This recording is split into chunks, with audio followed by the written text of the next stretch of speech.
Bom dia, gente. Bom dia. Bom dia, professor. Bem.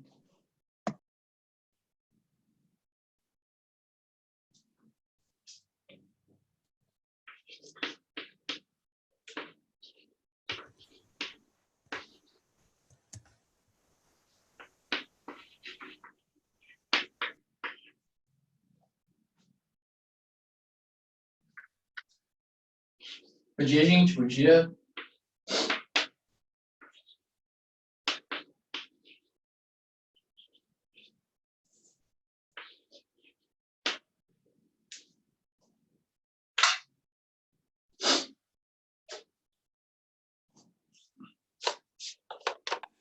Bom dia, Ricardo. Tudo bem, Isa? Bom dia. Eu assisti sua aula de sábado, eu fiquei sem energia. Aqui estão fazendo uma obra, eu fui lá ontem. Eles estão construindo praticamente uma galeria, só que em cima da galeria passa os fios de energia, passa cabo de internet, tudo. Aí eles me falaram que eles desligam à noite quando tem que fazer isso. Só que 7 horas da manhã não volta, já me aconteceu 3 ou 4 vezes isso. Nossa.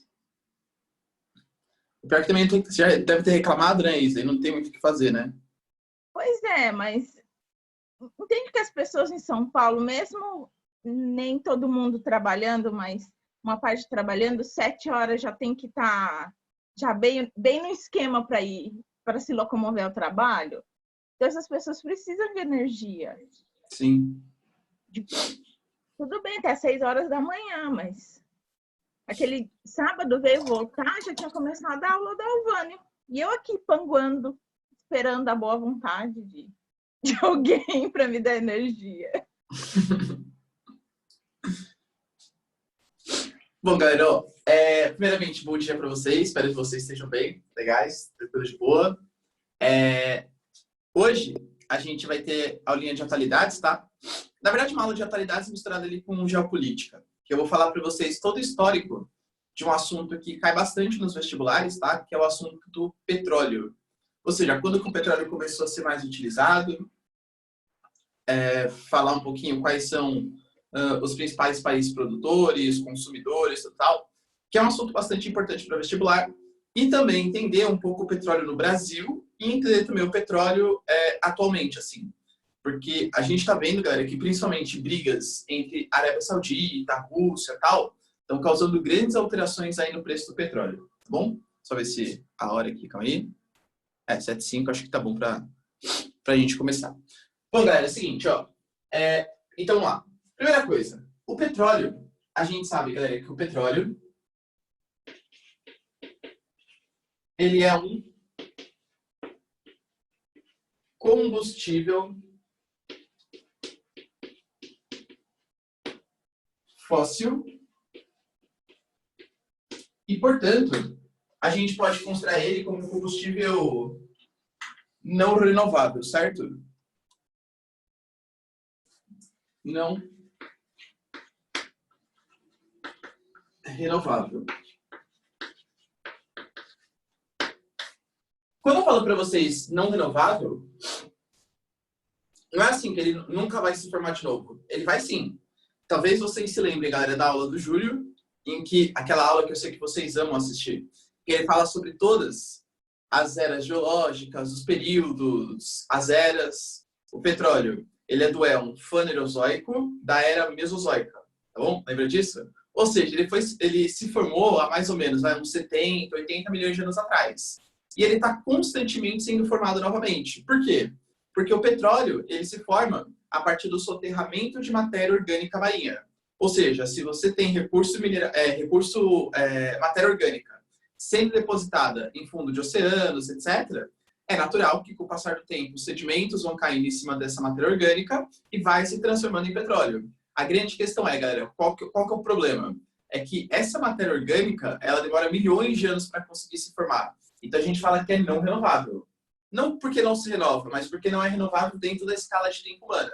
É diferente você falar, sei lá, etanol. Etanol você produz a partir da cana, do milho, da beterraba e tal. Então, você consegue produzir, em 6 meses. Aí é renovável. O petróleo, para você produzir, demora aí milhões de anos. Então, a gente considera ele como não renovável, tá bom? Já que ele vem a partir do soterramento de matéria orgânica, ele só se encontra em rochas sedimentares. Isso é um ponto bem importante, tá? Principalmente quando a gente está falando de geografia física. Inúmeras questões em vestibular. Questão clássica. Ele coloca um mapinha do Brasil, por exemplo, e pede para vocês, galera, falarem. Calma aí. E pede para vocês falarem com mapa geológico, aonde existe a possibilidade de minerais metálicos nas rochas cristalinas e onde existe a possibilidade de rochas sedimentares, de combustíveis fósseis, que são nas rochas sedimentares, certo? Então fique esperto com isso, hein? Não renovável sempre se encontra em rochas sedimentares a partir do soterramento de matéria orgânica marinha, tá? Só que são os pontos mais físicos, assim, digamos. O petróleo, ele começou mesmo a ser utilizado após a segunda revolução industrial.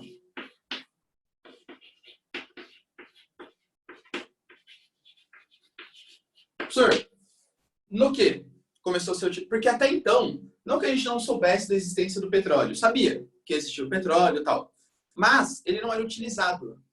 Ele só passou a ser utilizado tanto como fonte de energia, como para produzir plástico.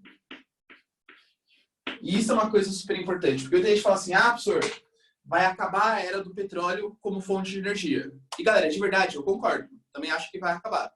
Porém, o petróleo como fonte de matéria-prima, hoje nem plástico, hoje borracha também é feita de petróleo, né? Então, como fonte para plástico e borracha, acho que vai demorar para a gente conseguir achar um substituto, viu? Tá? Mas, enfim, após a segunda revolução industrial, que para quem não se lembra, a data de 1870, é que a gente vai ter a energia e plástico sendo utilizados, certo? Dentro desse contexto, a gente tem que se lembrar, galera, que a segunda revolução industrial, ela começou a ser muito mais intensa, ela começou a ser muito mais forte na Europa Ocidental e nos Estados Unidos. Lembra que a gente até discutiu na nossa aulinha de Estados Unidos que aquele modelo de produção fordista, taylorista, ele começou nos Estados Unidos e depois se espalhou para a Europa. Ou seja, Estados Unidos e Europa foram as grandes lideranças. Nada mais natural que Europa e Estados Unidos que fossem os principais exploradores de petróleo também. Exploradores, transformadores, tudo tal. Só que a gente não pode esquecer que as principais reservas de petróleo, eu diria para vocês, galera, que estão em Venezuela, mais Oriente Médio. E quando eu falo Oriente Médio também, Oriente Médio, assim, é muito grande, né? Que nem falar, o cara é o quê? O cara é brasileiro. Tá, mas brasileiro da onde? Do Amazonas, da Rio Grande do Sul e tal. Quando eu falo para vocês Oriente Médio, entendam uma região específica do Oriente Médio, que é a região do Golfo Pérsico. De novo, né? Vou utilizar meu mapinha aqui, ó, para vocês. Venezuela, galera, entendam esse país aqui. A Venezuela hoje é a maior reserva de petróleo do mundo. A Venezuela é a maior reserva de petróleo do mundo. Até então era a Arábia Saudita, tá? Só que na época do Hugo Chávez, a gente não sabe se é verdade ou não. Talvez seja porque ele quis reforçar o nacionalismo, o poderio geopolítico venezuelano. A Venezuela anunciou várias descobertas de petróleo. Se é verdade ou não do Hugo Chávez, galera, confesso que eu não sei, tá? E o Oriente Médio que eu tô falando para vocês é essa regiãozinha aqui, ó. Tá? Isso é o Oriente Médio, que vai desde o Irã até a Turquia. Essa porção do Oriente Médio. Tem países que nem tem tanto petróleo, galera. Por exemplo, ó, Israel não é um país que tem petróleo, o Líbano é um país que não tem petróleo, Iraque não tem petróleo, a Turquia tem bem pouquinho. Aonde tem petróleo, efetivamente, é nessa porção aqui, ó. Essa regiãozinha a gente chama de Golfo Pérsico. Então, todos os países que margeiam essa partezinha de oceano é a região riquíssima em petróleo, tá bom? Então, cuidado, não é que o Oriente Médio tem petróleo. O Golfo Pérsico tem petróleo. É que existem vários países que margeiam o Golfo Pérsico que fazem parte do Oriente Médio, tá? Então, a gente pega, por exemplo, os Emirados Árabes Unidos, o Bahrein, o Kuwait, o Irã, Iraque, a Arábia Saudita, são grandes lideranças na produção de petróleo mundial. Só que, olha isso, hein? Nesse pedacinho de mundo, existe 65% das reservas mundiais. Nesse pedacinho aqui, ó, 65% das reservas mundiais.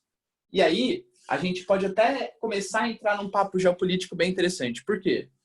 Concorda que, como eles têm 2/3 do petróleo do mundo, é uma região bastante estratégica. Vamos ver? Tá, deixa eu ver aqui. Professor, bom dia, Letícia. A Venezuela, por possuir a maior reserva do mundo, ela não deveria ser mais desenvolvida, já que uma certa dependência do petróleo pelo mundo? Então, Letícia, a gente vai falar sobre isso. Tem um negócio que chama o mal do petróleo, tá? Países, em geral, que nem a Venezuela, que apenas dependem de um único recurso, ficam muito vulneráveis também a variações do preço do petróleo. Porque é a mesma coisa, Letícia, quando você pensa assim, por exemplo, eu não sei se vocês já tiveram aula de minerais metálicos do Brasil. Talvez já, tá? Você vai ver que o Brasil, ele tem muitas reservas de ferro. E o ferro é super importante para a economia mundial. Professor, tem uma ideia sensacional. Por que o Brasil, ao invés de produzir só em Carajás, produzir só no quadrilátero ferrífero, não começa a produzir no maciço do Urucum, redobra a sua produção? Porque, Letícia, é uma commodity. Tanto petróleo como ferro, tal, são commodities. Então, se a Venezuela ou o Brasil, no caso do ferro, começam a produzir demais para ganhar dinheiro, o que vai acontecer com o preço desse produto? Vai lá embaixo. Então, a Venezuela se dá super bem quando o petróleo está valendo bastante. Quer dizer, se dava, né? Porque hoje em dia, como ela está sendo boicotada por vários países, muitos países nem compram o petróleo dela, preferem comprar de outro, tá? Mas dependendo de um único produto, ainda mais de uma commodity, em que o preço não é definido pelo país, mas sim pelas leis do mercado, pela lei da oferta e da procura, é muito complicado, é muito perigoso, Letícia, tá bom? Imagina. Então, ó, a região que tem é o Golfo Pérsico. E, ó, presta atenção. Tá vendo essa passagenzinha aqui, ó? Porque imagina, tudo isso aqui vai ser explorado no Golfo Pérsico. Aí os navios, eles têm que sair por essa passagenzinha. Essa passagenzinha, bem estreita, a gente chama de Estreito de Hormuz. Esse Estreito de Hormuz, ele é controlado por quem? Irã. Dá para começar a entender porque incomoda tantos países ocidentais ter um governo contra o mundo ocidental no Irã. Ter hoje um governo do Ayatollah Khamenei, que é um governo totalmente voltado para o islamismo xiita, totalmente contra os interesses ocidentais. Ou, se você for explorar isso aqui e tiver que fazer uma conexão por gasodutos, oleodutos, com a Europa Ocidental, vamos ver o caminho que vai seguir. Kuwait, beleza, parceiro do mundo ocidental. Iraque, ferrou já, né? Iraque é um país em guerra civil hoje e que, aliás, a maior parte da população são ali xiitas, que apoiam também o governo iraniano. E Síria, Turquia. Percebe, galera? São todos aqui governos que são muito instáveis. A Turquia sempre foi aliada do mundo ocidental, tá? Hoje, com o Erdogan, o Recep Erdogan, que é um cara que está meio que pé da vida com os Estados Unidos, a gente vai discutir isso nas aulas de Oriente Médio, porque os Estados Unidos apoiou o movimento curdo, que é um movimento que os turcos detestam. Mas, enfim, essa regiãozinha por onde passariam oleodutos são todos países contra o mundo ocidental. Percebe o porquê dessa interferência? Tudo tem questão econômica dentro. Tudo. Tá bom? Mas, enfim, voltando aqui, ó.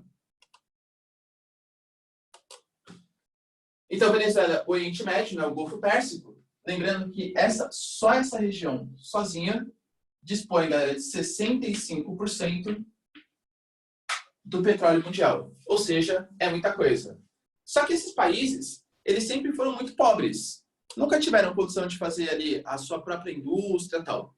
Então, quem vai ser o responsável pela exploração desse petróleo vai ser um conjunto de empresas. Lá no século XX, vão surgir as chamadas as 7 irmãs. Quem são essas 7 irmãs, professor? São empresas privadas dos Estados Unidos e Europa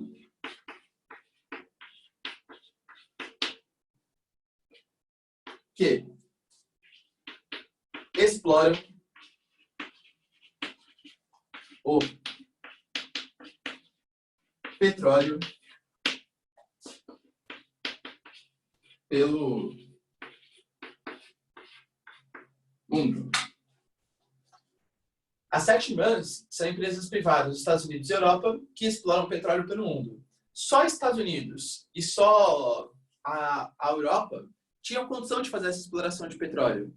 Pensa no caso brasileiro, o Brasil também era assim. O Brasil, a primeira petrolífera que a gente vai ter, que é a Petrobras, só vai surgir em 1954. E mesmo assim, a Petrobras, durante muito tempo, ela nem exploração de petróleo fez. Porque quando a gente fala de petróleo, tem 3 setores do petróleo que a gente pode considerar, que é a exploração, a distribuição, aliás, o refino e a distribuição. A exploração, o refino e a distribuição.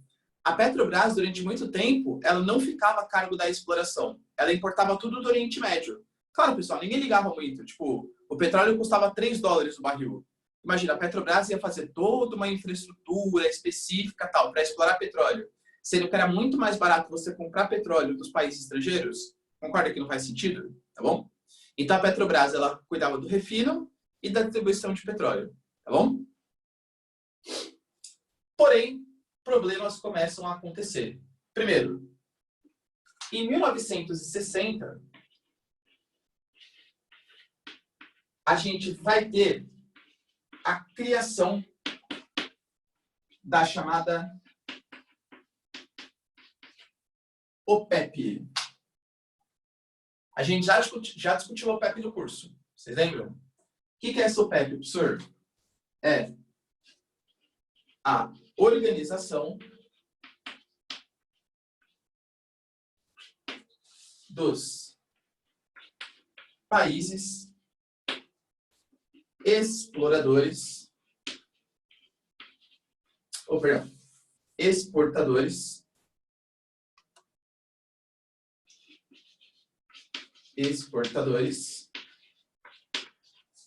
de petróleo. Quem faz parte da OPEP? Na época da sua criação, os países do Oriente Médio, que estavam ali, Iraque, Irã, Kuwait e tal, todos esses países faziam parte da OPEP. Hoje em dia, além dos países do Oriente Médio, a gente pode encaixar alguns da África.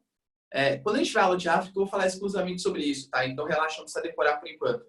Mas Líbia, Argélia, Angola, Nigéria, são todos países que fazem parte da OPEP. E na América do Sul, Equador e Venezuela. Tá? A Venezuela está meio male-male ali com o bloco, até porque a grande liderança da OPEP até hoje é a Arábia Saudita. E a gente não pode esquecer que a Arábia Saudita é uma grande parceira dos Estados Unidos. Quando você pensa em países amiguinho dos Estados Unidos no Oriente Médio, tem que vir na sua cabeça Israel, em primeiro lugar, o país dos judeus com toda certeza, e a Arábia Saudita em segundo lugar. São os 2 grandes parceiros norte-americanos. A Arábia Saudita é uma sociedade talvez tão conservadora ou mais do que o Irã. A Arábia Saudita, que só deixou mulheres votarem em 2015, só deixou mulheres dirigirem o ano passado, e que ainda hoje mulheres, para sair do país, têm que pedir autorização ou do seu marido ou do seu pai, por escrito, tá? Se ela quiser sair sozinha do país. Você percebe que a gente não ouve falar muito mal da Arábia Saudita. O Irã, meu Deus, você ouve, a mídia toda hora fala mal. A nossa mídia é ocidentalizada. E a Arábia Saudita, por mais que seja tão ou mais conservadora que o Irã, é aliada dos Estados Unidos. Então, para a gente, as notícias que são transmitidas são mais amenas, digamos, vai. Tudo bem, galera? Beleza? Tá aí? Pode tirar um print aí, quem quiser. Alguém tem alguma dúvida? Não? Então tá, vou apagar a luz, hein?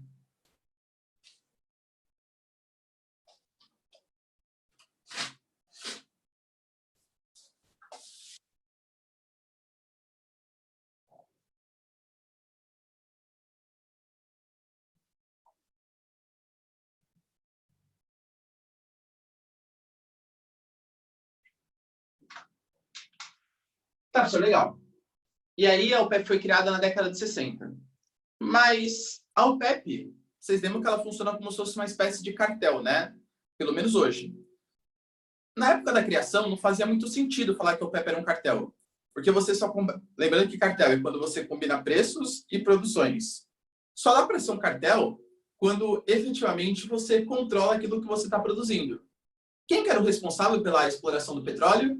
As 7 irmãs, aquelas 7 empresas petrolíferas, americanas ou europeias, que eram responsáveis pela exploração. Ou seja, a OPEP foi criada em 60 para ser uma organização de países que discutiam questões relacionadas ao petróleo. Mas naquela época ainda não era um cartel.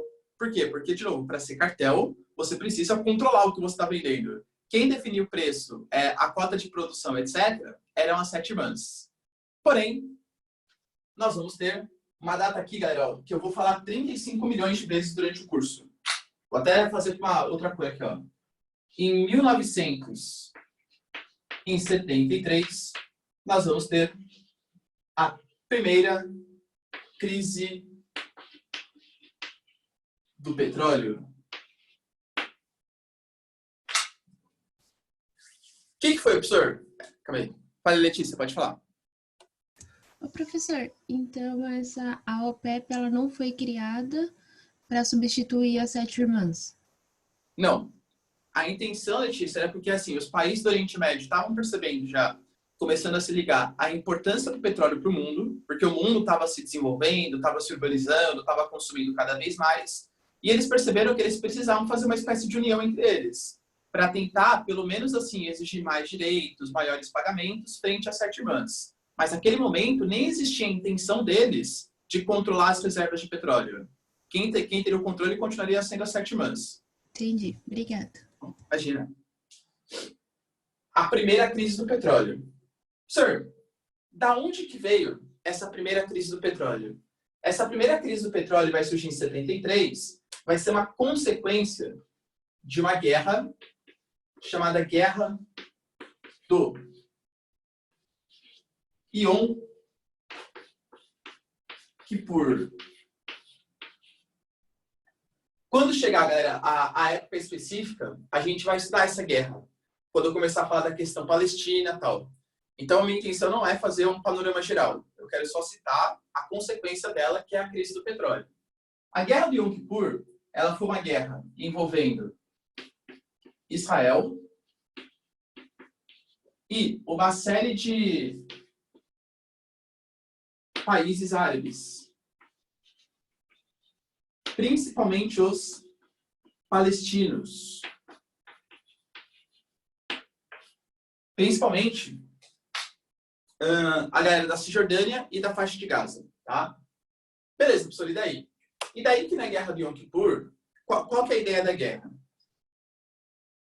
Existe um conflito muito grande entre os dois países, pelo domínio da regiãozinha chamada de Palestina. A Palestina hoje, que é formada por Cisjordânia, faixa de Gaza e Israel.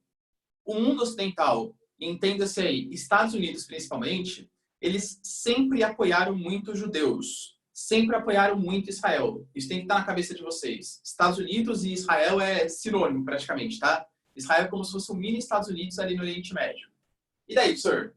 E daí que Israel, então, estava contando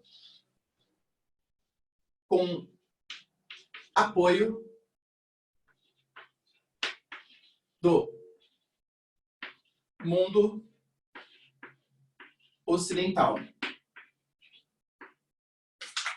Já tinha acontecido uma série de guerras. A Guerra de Formação de Israel em 47, a Guerra dos 6 Dias em 1967, a nacionalização do Canal de Suez, que a gente vai discutir lá para frente do curso, tá?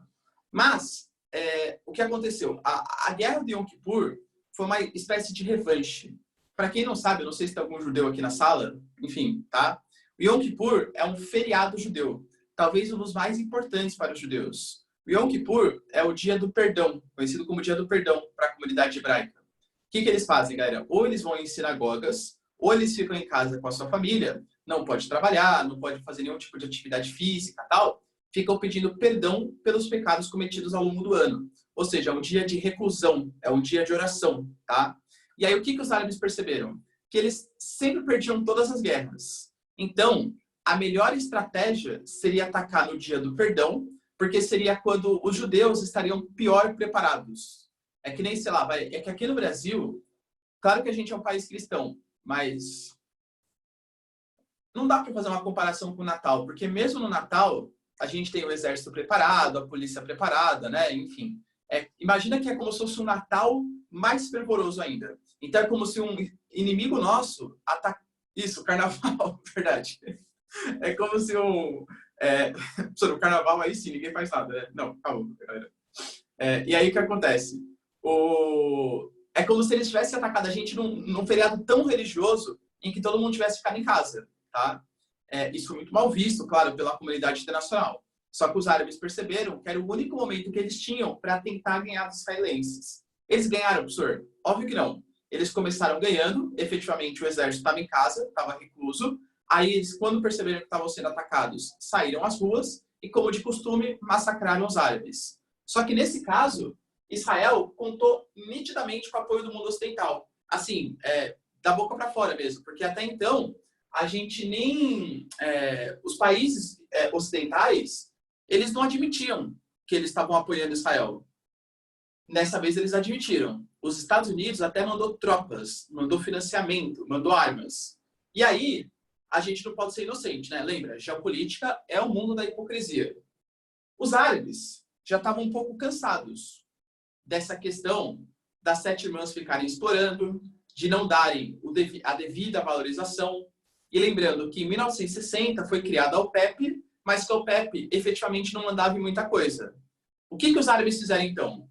Os árabes, vários países árabes, em retaliação a esse apoio do mundo ocidental, em 1973, eles... Essa palavrinha aqui, ó, é importante ao longo da história, né? Nacionalizaram as reservas de petróleo. E aí sim, a OPEP ganha importância.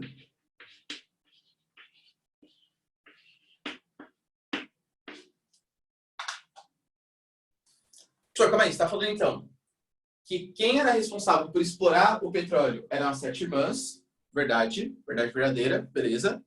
E em 73, por consequência da guerra do Yom Kippur, os árabes vão nacionalizar as reservas de petróleo. Exatamente.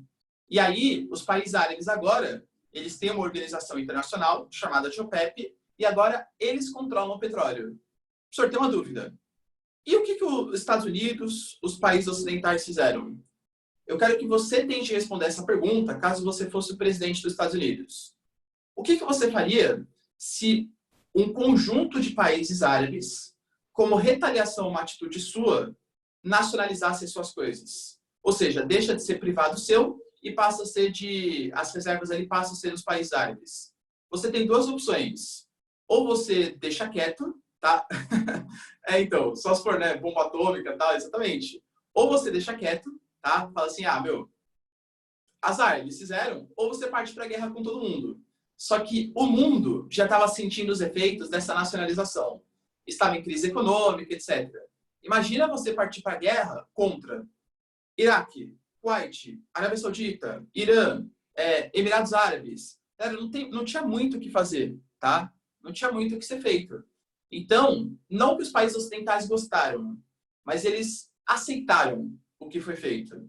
Só que, claro, imagina, todo o petróleo sendo controlado agora pelos países árabes, que vão ter que reaprender a fazer a produção, que vão querer valorizar o seu produto. Em menos de uma semana, os barris de petróleo, eles passaram de $3,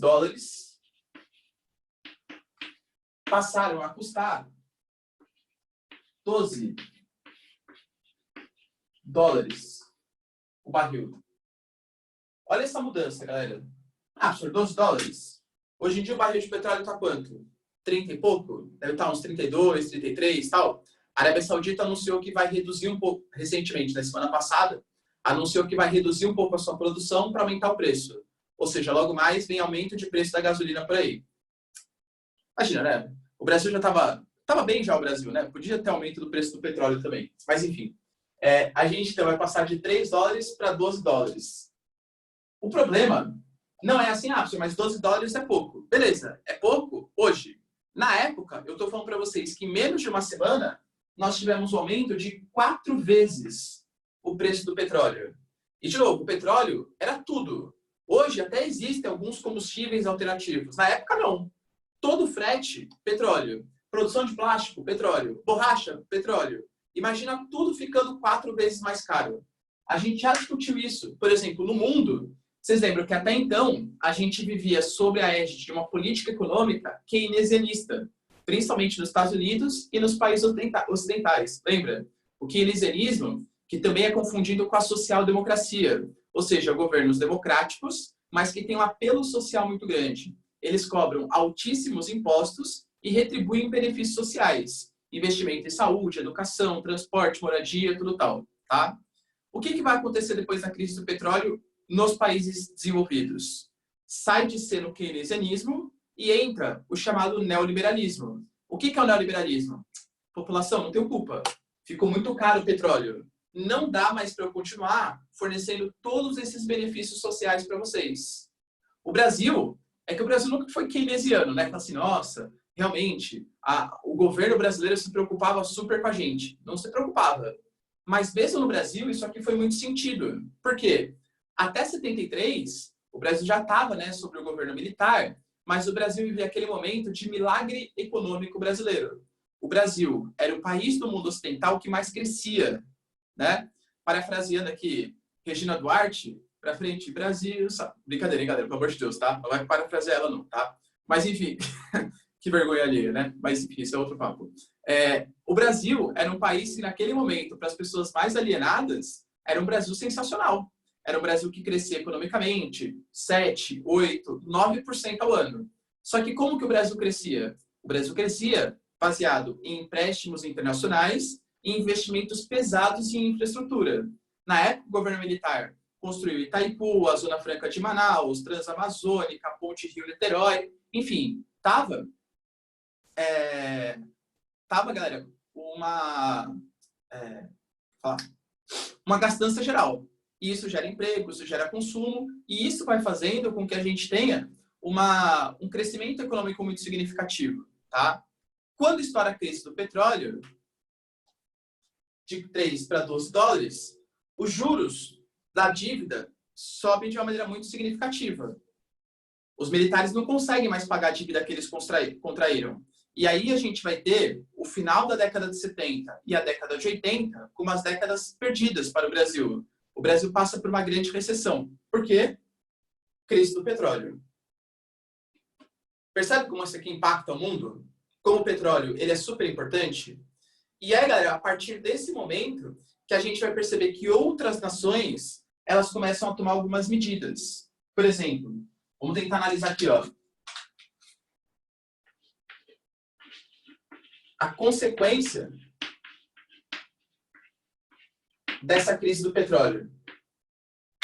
A gente pode falar, por exemplo, dos Estados Unidos, eles passam a produzir e armazenar. Até então, que nem eu falei, galera, 3 dólares do barril, ninguém se preocupava muito em produzir no seu próprio território. É muito mais barato comprar do Oriente Médio. Agora não. Estados Unidos, que tem sim reservas de petróleo, principalmente no Texas, no sul dos Estados Unidos, ali na fronteira do Golfo do México, e também na Alasca, passa a produzir e armazenar. Hoje, por exemplo, se tiver uma crise internacional de petróleo, tenham noção, os Estados Unidos, pelo menos assim, nos 5, 6 primeiros meses, é o que menos vai sentir, porque eles têm um baita armazenamento de petróleo, tá? E, no Brasilzão, é nós, a gente passa, primeiro, a fazer exploração. Até então, a Petrobras, ela fazia pesquisas da onde tinha petróleo e onde não tinha, mas não explorava nada. quando estourou a crise do petróleo, o governo militar percebeu que era necessário parar de depender tanto do petróleo do mercado externo e passar a procurar também no mercado interno. Um exemplo do que a gente achou vai ser a famosíssima bacia de Campos, lá do Rio de Janeiro. A bacia de Campos, ela só vai passar a ser explorada depois da crise do petróleo. E o Brasil se ligou também que, além de produzir o seu próprio petróleo, a gente podia também depender de outras fontes. Olha que interessante que seria.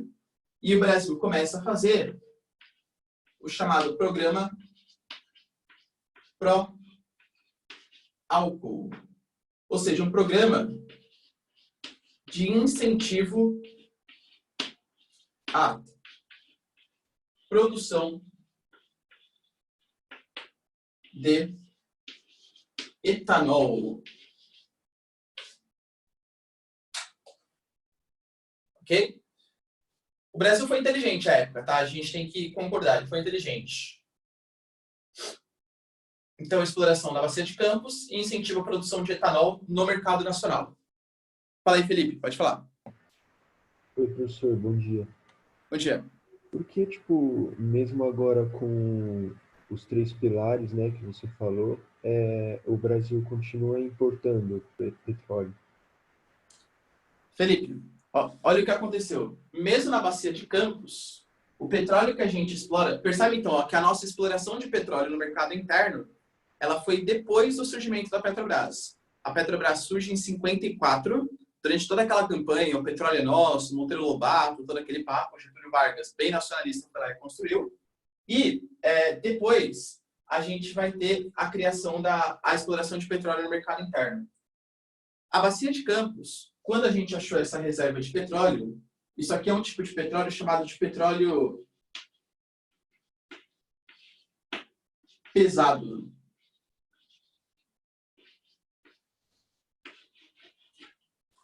O petróleo pesado, ele é menos utilizado pelo mundo. Ele é um petróleo que a gente considera de mais difícil refino, ele é menos produtivo, menos rentável. E o Brasil, na bacia de Campos, que é a principal área de exploração até aquele momento, descobriu o petróleo pesado. As nossas refinarias, elas eram de petróleo leve. Então, a gente descobriu petróleo que a gente não conseguia explorar, não conseguia refinar. Então, o que a gente faz, Felipe? A gente exporta o nosso petróleo pesado, mais barato, e importa petróleo leve, que é muito mais caro. Então, por isso que a gente continua... Lembra, acho que eu até comento com vocês, que quando vocês pensarem o que o Brasil exporta de produto primário, tem que vir um mantra na cabeça de vocês. Ferro, soja, petróleo. Ferro, soja, petróleo. O petróleo que a gente exporta, Felipe, não é porque assim, nossa, já somos autossuficientes. Não. É porque o petróleo que a gente tem, que é um petróleo pesado, a gente não sabe refinar com eficiência. Então, a gente exporta o petróleo pesado para comprar o petróleo leve, principalmente dos países árabes. Tá bom? Beleza, obrigado, professor. Galera, alguém tem mais alguma dúvida aqui dessa lousa? Posso pagar? Então tá. Então, galera, o petróleo, percebam que ele causou no mundo, né? Vocês puderam perceber aí que essa crise do petróleo acabou com o neoliberalismo, acabou com o milagre econômico brasileiro. Os países do mundo começaram efetivamente a se preocupar. A gente vai ver, que claro, não é o assunto da aula, mas até 73, até a crise do petróleo, árabe e judeu se matava e ninguém estava nem aí. Ah, dane-se. São mais uns tontos lá que ficam tirando bombo no outro. Agora, depois de 73, eles começaram a perceber que uma guerra dos países árabes poderia causar problemas no preço do petróleo. E aí, por conta disso, o mundo vai tentar fazer um acordo de paz entre os árabes e os israelenses. Não pensem que é porque eles são bonitinhos, porque eles são altruístas. Nossa, eu quero acabar com a guerra no Oriente Médio. Não. É porque o Oriente Médio, por controlar 2/3 das reservas mundiais, impacta muito no preço do petróleo. Tá bom? A gente vai ter uma outra guerra, galera. Em 1979, acontece a segunda crise do petróleo.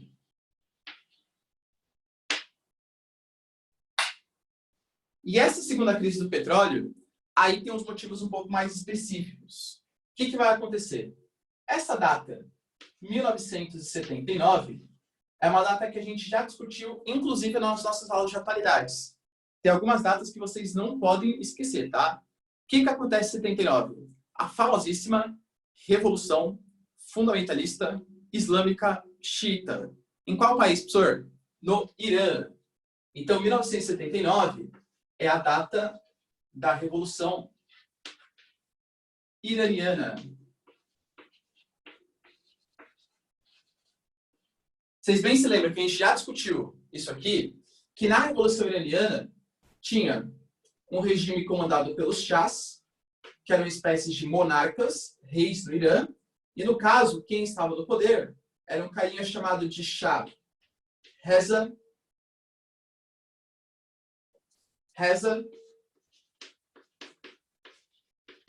Pahlavi, tá?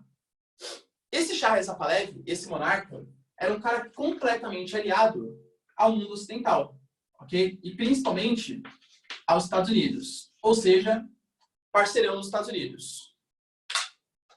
O Shah Reza Pahlavi, ele vai ser tirado do poder na Revolução Iraniana para colocar um carinha chamado de Ayatollah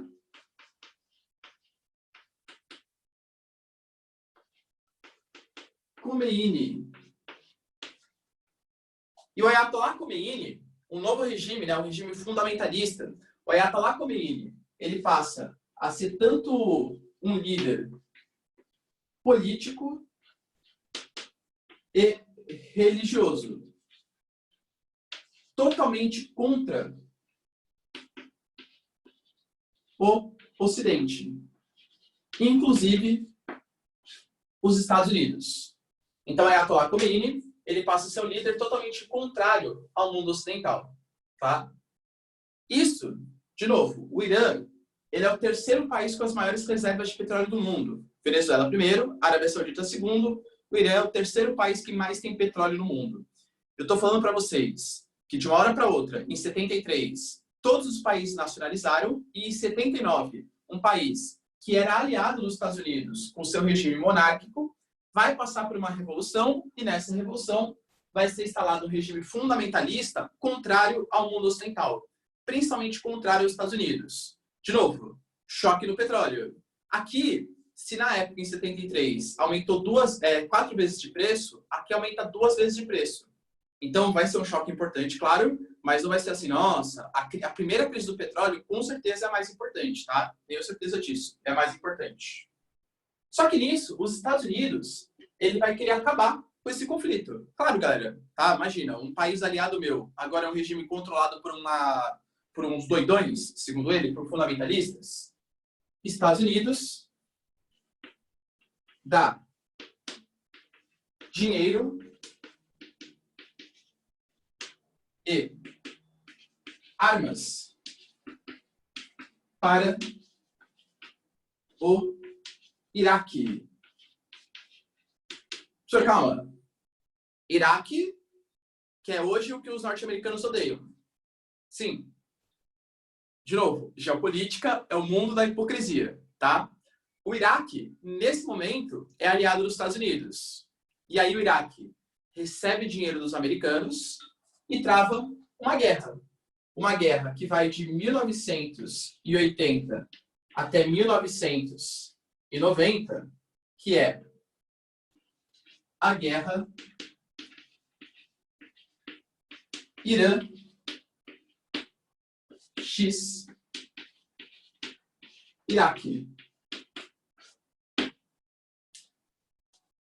Guerra entre Irã e Iraque. 10 anos de guerra. 10 anos com o Iraque, financiado pelos americanos, tentando acabar com a Revolução Fundamentalista Islâmica Xiita. Professor, deu certo? Não. Mas claro que isso alterou bastante o preço do petróleo. A década de 80 foi um período de grande instabilidade no preço do petróleo. Ora subia, aí quando eles entravam mais em guerra, aí descia. Enfim, tal. Foi um período de bastante instabilidade. Tá? No final das contas, quem saiu vencedor dessa guerra? Eu diria para vocês que ninguém. Ninguém. Foi tão ruim para o Irã quanto foi para o Iraque. Não teve vencedor, teve 2 perdedores. eles anunciaram um cessar-fogo, finalizaram a guerra, com o Irã mantendo o seu regime dos ayatolás, só que tendo gastado muito com armamento militar e tal, e o Iraque, que não tinha nada a ver com o conflito, só estava sendo financiado pelos americanos, pé da vida, porque alegaram que os Estados Unidos não reconheceram o seu espírito ali na guerra. Não reconheceram tudo que eles fizeram para tentar derrubar o regime dos ayatolás. Tudo bem? Mas calma que tem mais desgraça, calma. 1991. Vocês percebem aqui, ó, o Iraque, galera, que estava aliado dos Estados Unidos, já começou a ficar um pouco incomodado. Na época, sabe quem era o líder do Iraque? Um carinha que talvez você já tenha ouvido falar. Ele mesmo. Saddam Hussein. Professor, Saddam Hussein já foi aliado dos Estados Unidos? Sim. Vou repetir pela 5ª vez. Geopolítica é o mundo da hipocrisia, tá? O Saddam Hussein era aliado dos Estados Unidos. Só que o Saddam Hussein observou que o apoio que os americanos deram estava um pouco aquém do que eles queriam, tá? Então o Iraque estava um pouco pé da vida. Em 1991, nós vamos ter uma guerra chamada de Guerra do Golfo. Uma guerra envolvendo Iraque contra o Kuwait.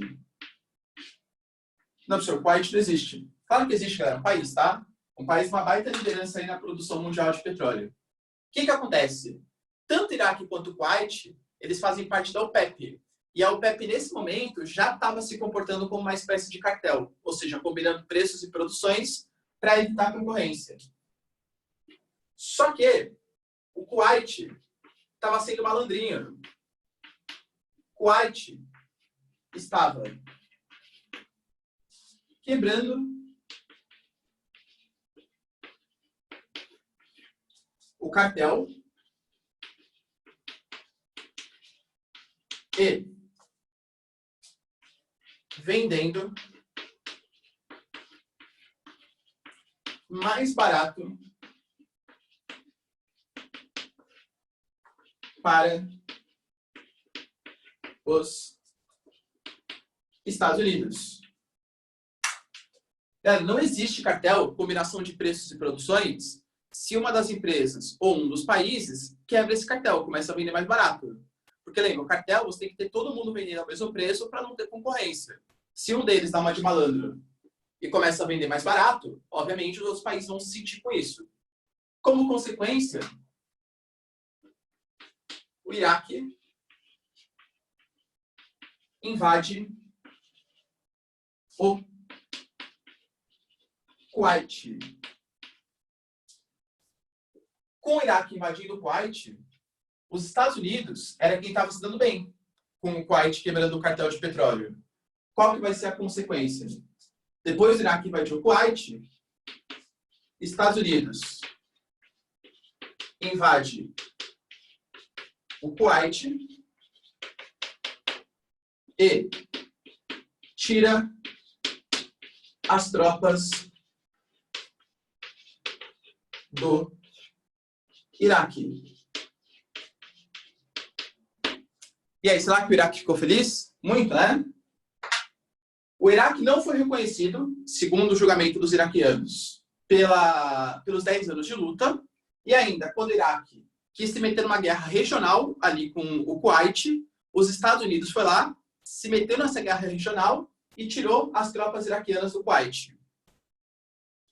Óbvio que o Iraque vai ficar pé da vida. Nesse momento, é que o Saddam Hussein, líder iraquiano, vai se voltar contra os Estados Unidos de maneira definitiva. Tanto que isso vai causar, em 2003, até a invasão dos Estados Unidos no Iraque, e lembra, né? A morte do Saddam Hussein enforcado em rede nacional. Quando que o Iraque passa a ser o inimigo dos Estados Unidos? Como consequência do pouco apoio, principalmente no final da guerra, entre Irã e Iraque, e dos Estados Unidos invadindo o Kuwait para retirar as tropas do Iraque. Tá? Essa primeira aqui, ó, foi conhecida como a Guerra do Golfo.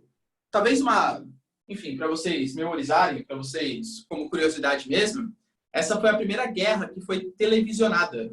A primeira Guerra do Golfo. Foi a primeira guerra televisionada, ou seja, repórteres iam lá e faziam reportagens enquanto estava caindo bomba, assim, nas costas do repórter, né? No cenário ali do repórter. Tudo bem? Alguém tem dúvida nesse momento? Fala aí, David, pode falar. Professor, por que só o Iraque meio que travou a guerra com o Kuwait, sendo que, tipo, afetou o cartel inteiro, sabe? Tipo, eu não entendi isso.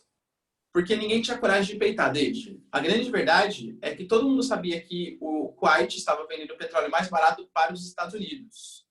Vamos pegar, por exemplo, a grande liderança do OPEP até hoje é a Arábia Saudita. E a Arábia Saudita, no momento de Guerra Fria, sempre recebeu apoio dos Estados Unidos, financeiro, político e tal. O que a Arábia Saudita ia fazer? Ia invadir o Kuwait? Ia fazer uma indisposição com os Estados Unidos? Claro que não. Então, meio que fazia vistas grossas. O Iraque, que já estava pé da vida com os Estados Unidos, o Saddam Hussein, que era muito mais belicoso, muito mais revoltado com a intervenção americana, partiu para cima do Kuwait. Mas meio que já sabendo que possivelmente teria algum tipo de reação por parte dos americanos. Tá? Os outros países não tiveram coragem de comprar essa briga. Então, Ok, valeu, professor. imagina. Deixa eu ver.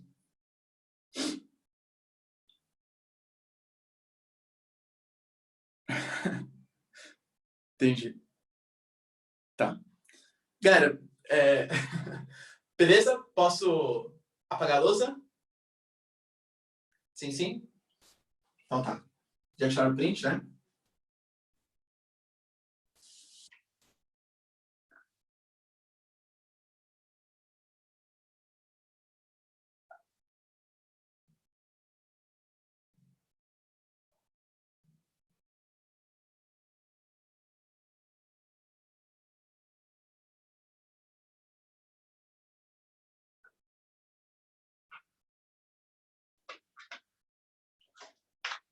O que vai acontecer, galera? Hoje, como que o mundo ele se comporta?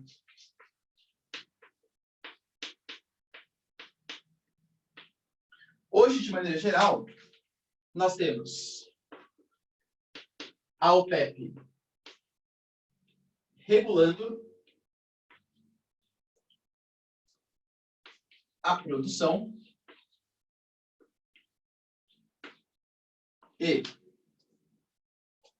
consequentemente,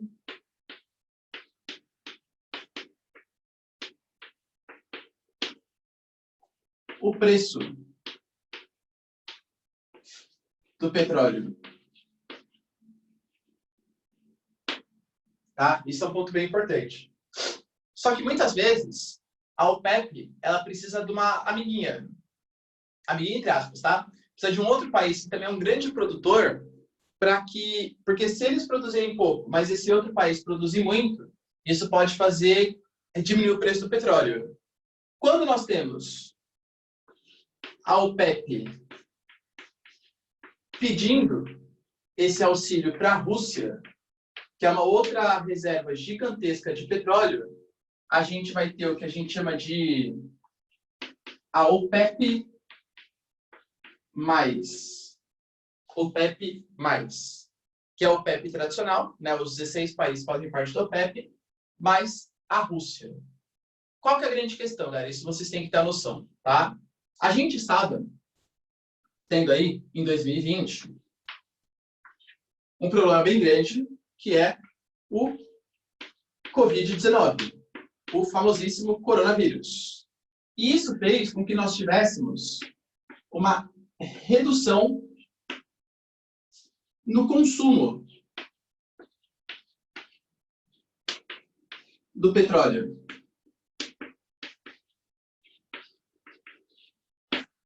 Se você reduz, galera, o consumo do petróleo, naturalmente, como consequência, isso vai trazer para você uma queda no preço do petróleo. Tá? Uma queda no preço do petróleo. A Arábia Saudita começou a ficar incomodada com isso. Porque imagina, a gente está tendo, galera, uma situação na qual o mundo está consumindo pouco e os países ali da OPEP e a Rússia produzindo demais. Isso estava causando uma queda no preço, que é o preço, convenhamos, é o que faz grande parte dos países que dependem exclusivamente do petróleo se darem muito mal. Então, a Arábia Saudita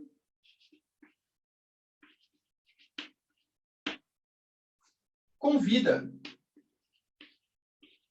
a Rússia, ou seja, olha a OPEP mais aqui agindo, a reduzir a produção. Na busca, galera, de aumentar o preço. Ô, Rússia, chega aí, ó. Seguinte, Putin. Eu sei que, ó, eu, Arábia Saudita, não me dou muito bem com vocês. Eu sou parceiro dos Estados Unidos, vocês sabem disso. Mas, Putin, a gente está precisando dar uma conta de fazer com que o produto que a gente vende aumente mais. Vamos reduzir a produção? A Rússia pensa e fala assim, nem ferrando. Rússia nega. Não. Já tô pobre. Eu já dependo exclusivamente do petróleo. Vocês querem o quê? Que eu reduza a minha produção para prejudicar as minhas exportações? Nem ferrando. Eu sei que isso vai aumentar o preço, tal, mas no momento eu quero continuar produzindo o que eu estou produzindo. A Arábia Saudita falou, então beleza. Tem certeza, né, Rússia? Então beleza. A Arábia Saudita aumenta a sua produção. E não é que aumentou a produção, aumentou 3 vezes a produção de petróleo. Isso vai fazer, galera, com que muito mais petróleo seja jogado no mercado internacional e, consequentemente, isso vai causar uma queda no preço do petróleo. Então, de novo, né? Ó, por que o petróleo hoje está valendo tão pouco? Valendo tão pouco, claro, né? Aqui para o Brasil, pensa que o petróleo é comercializado em dólar. Se tivesse custando $1, já estaria caro já. Tamanho o custo do dólar hoje, tá? O Brasil, o real, ele foi a moeda que mais perdeu valor em 2020. A gente perdeu 44% do valor da nossa moeda. A gente está pior que o Bolívar, para vocês terem uma noção. É que as informações do Bolívar também não são muito confiáveis, tá? E também é possível que a gente esteja melhor que o Bolívar. Mas, assim, que o peso argentino, que o peso uruguaio, que a lira, a turca, com certeza, o real é o que mais perdeu valor. A nossa bolsa de valores caiu 33%. A gente estava... exatamente. A gente estava falando de uma bolsa de valores que ano passado estava com 120 mil pontos. Esse ano, fechou a sexta-feira com 77 mil pontos. Ou seja, cara, caiu demais, tá? A gente tá bem mal, assim, economicamente. Então, por isso que o petróleo é um pouco carinho pra gente ainda, porque a gente importa petróleo a preço de dólar. Só que, percebam, por que o petróleo tá valendo pouco? A Arábia Saudita aumentando a sua produção e o consumo bem pequenininho dos países ocidentais. Fala aí, Letícia. Ô, professor, não sei até que ponto isso é viagem, até que ponto é viagem minha, mas não teria como uma possibilidade, tipo, a Rússia e a Arábia formarem uma aliança justamente porque, de certa forma, iria ser válido para as duas, né? A Rússia concordando e a Arábia sendo beneficiada com a concordância da Rússia. Ou é muita viagem? Não, Letícia, eu concordo com você, eu acho que sim.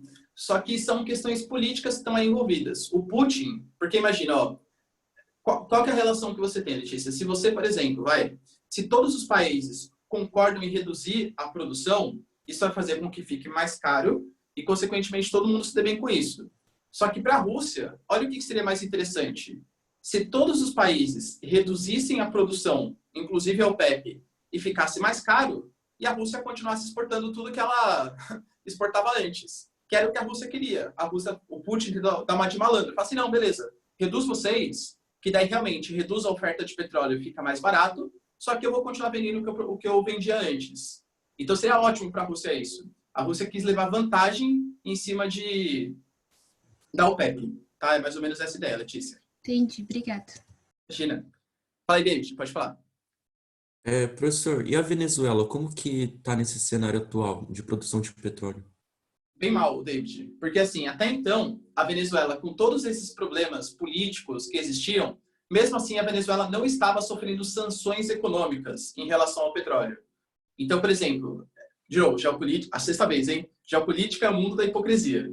Os Estados Unidos condenava politicamente a Venezuela, sempre condenou, desde a Revolução Bolivariana e tal, só que continuava comprando o petróleo deles. E todo mundo, países ocidentais também. Ano passado, os Estados Unidos deixou de comprar petróleo da Venezuela. E isso, claro, impactou muito no mercado deles. Muito mesmo. Tá bom? Então, assim, a Venezuela, ela ainda vende para alguns países mais regionais. A Venezuela vende, por exemplo, para Cuba, faz um acordo com Cuba, faz um acordo com a Nicarágua.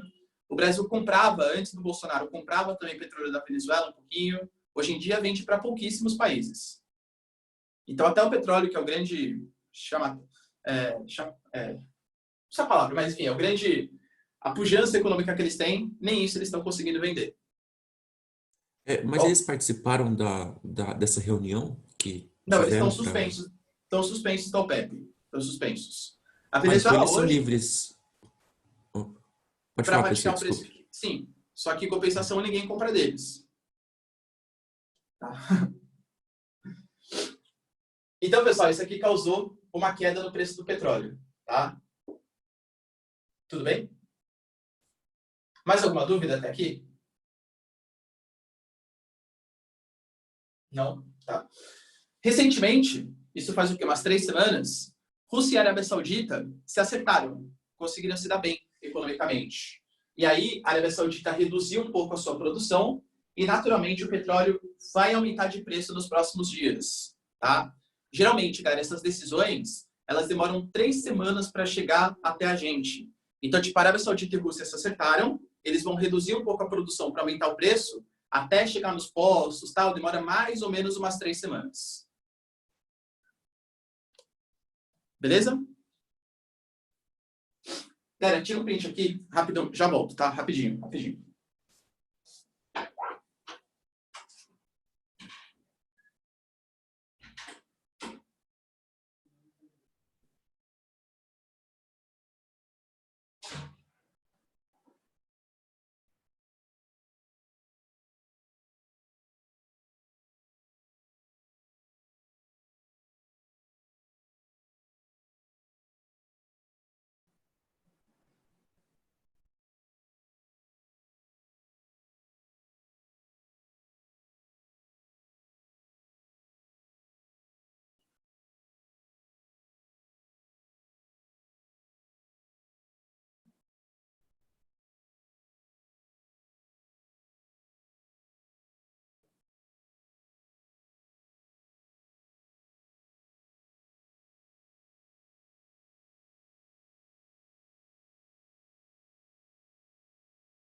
Foi só tirar o que estava na ponta.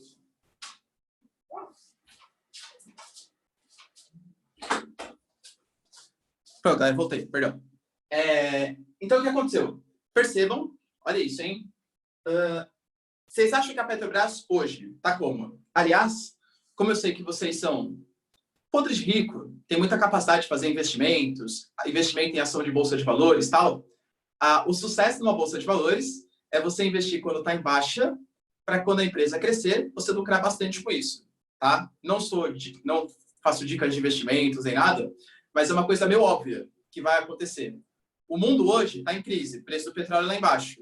A Arábia Saudita e Rússia estavam brigando, a Arábia Saudita encharcou o mundo de petróleo, abaixou o preço. A Petrobras com isso, o que aconteceu? caiu muito o preço das ações. Para vocês terem uma noção, o preço das ações da Petrobras, eles estão pela metade do preço que eles deveriam estar, de acordo com a oferta de mercado. Então, o que vocês poderiam fazer é pegar parte dos seus investimentos e investir em ações da Petrobras, tá? Recomendo bastante aí, porque a Petrobras, com certeza, é uma empresa gigantesca, ela vai voltar a crescer economicamente quando o petróleo aumentar de preço. Professor, o petróleo vai aumentar de preço? Claro que vai. Talvez não seja esse ano, porque o mundo está em crise, né? Então, problemas econômicos estão acontecendo. Ano que vem, provavelmente já vai começar a se recuperar um pouquinho, principalmente no segundo semestre e em 2022. Ou seja, a Petrobras vai aumentar de preço e está valendo praticamente nada, tá? As ações da Petrobras. Tava, se não me engano, estava 15, 16 reais, assim, tipo, e deveria estar 32, 33, tá bom? Tira o print aqui, já foi, beleza.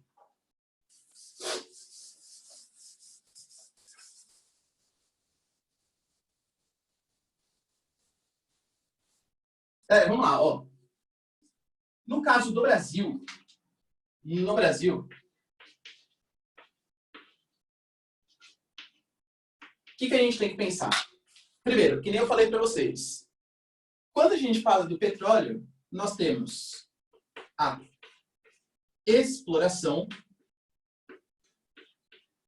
nós temos o refino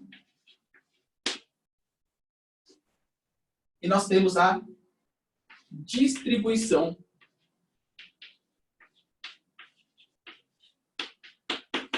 desse petróleo, tá? A Petrobras, até 1997, ela tinha o monopólio do petróleo. Isso aqui pertencia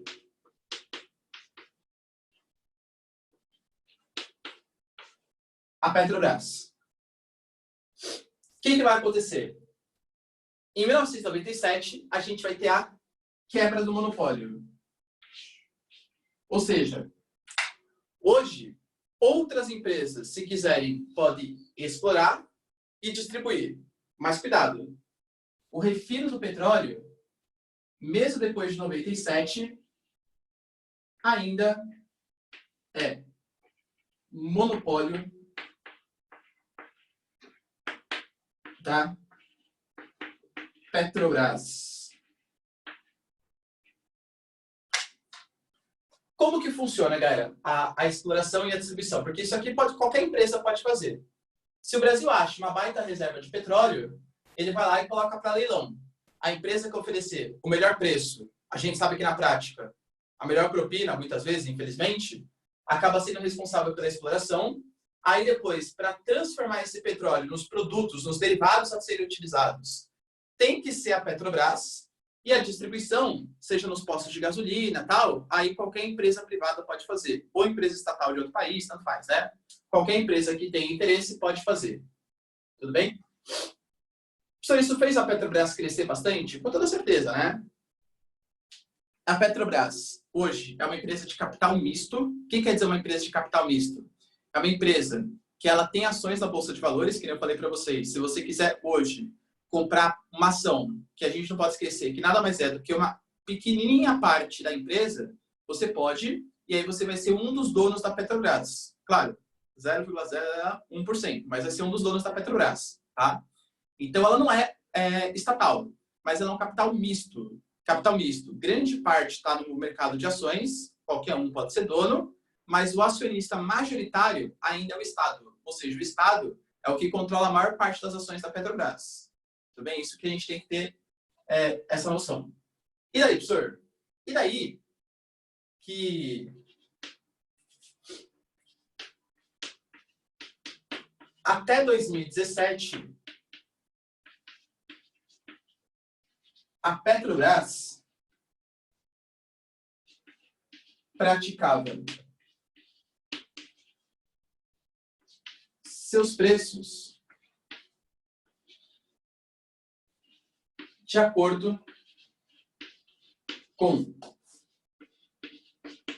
vontades políticas Então, o maior exemplo que a gente pode dar é o governo Dilma, galera. Lembra que eu falei para vocês?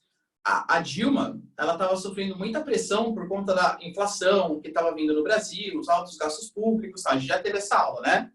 O que a Dilma fez para conseguir controlar um pouco a inflação? Assim, Petrobras, o petróleo está valendo muito no mercado internacional. Se a gente repassar esse aumento de preço para a população, isso vai encarecer ainda mais os combustíveis e vai gerar ainda mais inflação para o mercado. Ou seja, a Dilma, e obviamente, né, os dirigentes que ela nomeava, porque como é uma empresa de capital misto, mas o acionista majoritário é o Estado é que define praticamente tudo.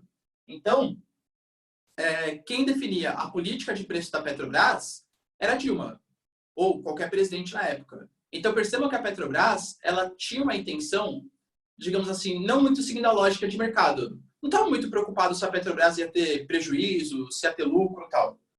Senhor, está certo isso? É uma questão interessante a se debater, tá? Por quê? Uma empresa estatal, ela não necessariamente tem a intenção de dar lucro. Aliás, coisas que são públicas, coisas que são do Estado, não tem intenção de dar lucro, necessariamente. Que nem você pega, por exemplo, um parque público.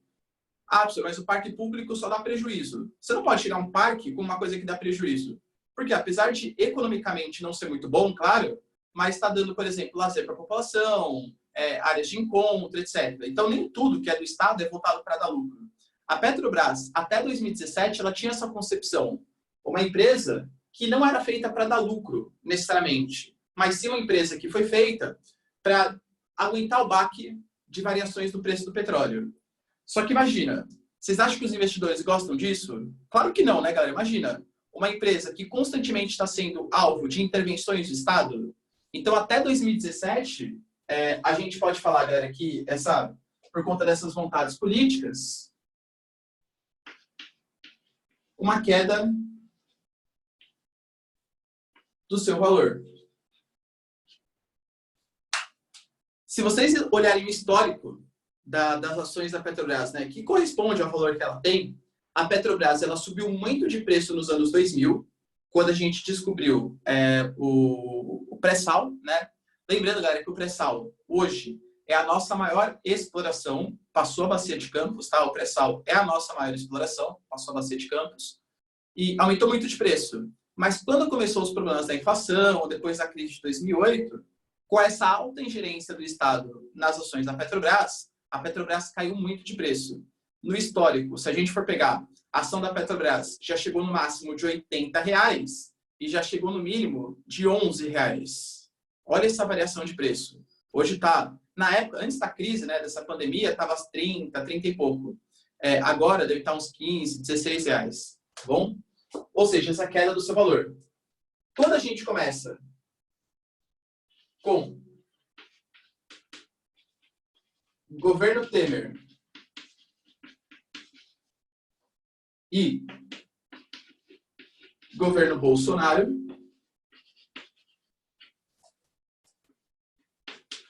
a política de preços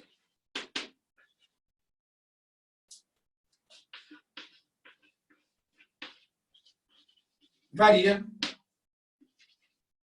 de acordo com o mercado. Mas isso é bom. É bom por um lado, é ruim pelo outro. Qual é o lado positivo disso? Os investidores estrangeiros. Pô, que legal, agora a Petrobras tem liberdade econômica, eu sei que não vai ter um doidão ali que em qualquer momento vai falar, não, tem que reduzir o preço, agora a Petrobras vai ter prejuízo. Então isso gera mais confiança dos investidores estrangeiros, mas tem um lado negativo também. Qual que é o lado negativo? A Petrobras não está cumprindo a sua função social. Vamos pegar um exemplo? Greve dos caminhoneiros. Vocês lembram por que aconteceu a greve dos caminhoneiros? Motivo básico. Como a política de preços era de acordo com as variações do preço do petróleo, às vezes o preço do combustível ele mudava, sei lá, 3 vezes em 2 semanas. O Brasil é um país que depende muito de frete, né? Os caras fazem frete, tudo tal, os caminhoneiros. Quando o caminhoneiro ele vai caminhar, ele vai calcular o preço do frete, o que ele faz? Sei lá, preciso sair de Fortaleza e ir para São Paulo, por exemplo. Ele pensa, bom, a distância é tanto, eu vou gastar tanto de combustível e vou querer tirar tanto de lucro. Tá. Como o combustível está com esse preço, o preço do frete vai ser, sei lá, R$ 1.500. Chutei um número aqui, tá? Provavelmente é bem mais que isso, porque o combustível é muito caro, tá? Vai ser R$ 1.500 o preço do frete. Beleza. Só que ele calculou o preço do frete de acordo com o valor que estava quando ele saiu de Fortaleza. Até ele chegar em São Paulo, pode ser, galera, que o preço tenha aumentado muito mais do que aumentou antes, percebe? Pode ser que tenha ficado de uma maneira muito mais significativa. E aí, o caminhoneiro não é que ele não tem lucro. Às vezes ele tinha prejuízo para fazer o seu frete, porque ele gastava mais com diesel do que o que ele tinha calculado que seria o lucro dele. Porque a Petrobras aumenta de preço a cada 2 vezes por semana, então não tinha uma instabilidade muito grande para os caminhoneiros. Percebe? Então, hoje, essa política de preços, ela varia de acordo com o mercado, mas uma medida que o governo Temer fez, o preço ele vai ser reajustado a cada 15 dias. Ou seja, é liberal, mas não tanto assim. Tá? Por quê? Porque dá um pouco mais de previsibilidade para os caminhoneiros. Certo? Beleza? Só uma outra coisa, galera, uma outra questão. Essa greve dos caminhoneiros ela aconteceu também, porque se a gente for pensar, o preço dos automóveis ele baixou muito nos anos 2000, porque o Brasil reduziu o IPI para incentivar o consumo, todo aquele papo que a gente já teve, tá? Só que, em compensação, muita gente comprou caminhão, por conta dos juros baixos, da queda do IPI e tal. Então, a gente tem hoje uma oferta gigantesca de caminhões, uma oferta gigantesca de caminhoneiros, com preço do combustível muito caro. Se você tem uma oferta muito grande de caminhoneiros, consequentemente, pela lei da oferta e da procura, o preço que empresas pagam pelo frete acaba sendo menor. Os caminhoneiros hoje eles estão ferrados, porque eles têm uma concorrência muito grande, eles são obrigados a colocar o preço lá embaixo e ainda dependem de um combustível que varia semanalmente. É por isso que eles fizeram a greve, porque eles quiseram a instalação de uma tabela de frete mínimo, ou seja, para quem quiser contratar o frete vai ter que pagar no mínimo determinada quantia, tá? E uma política de reajuste de preço que pelo menos variasse a cada 15 dias, uma semana, etc. 15 dias, né, acho melhor, que foi o que foi feito, do que da maneira diária, como estava sendo feito anteriormente. Certo?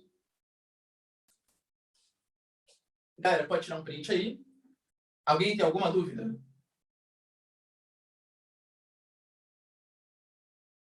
Tá bom.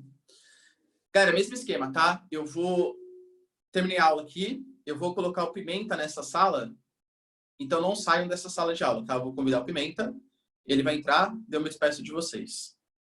Beleza? Calma aí.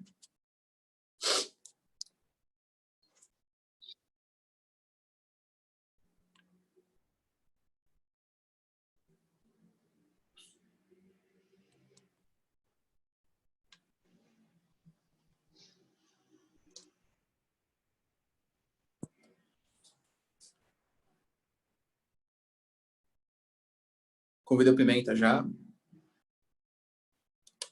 Ô, Ricardo, Diga aí, Isa.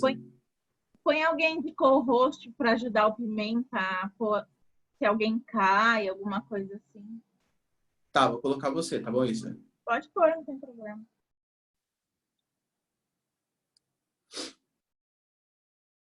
Pronto, coloquei você com anfitrião. Aí eu só vou esperar ele entrar, que daí eu vou transformar ele em anfitrião, e aí eu já saio.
Opa, E aí, Pimenta, tudo bem?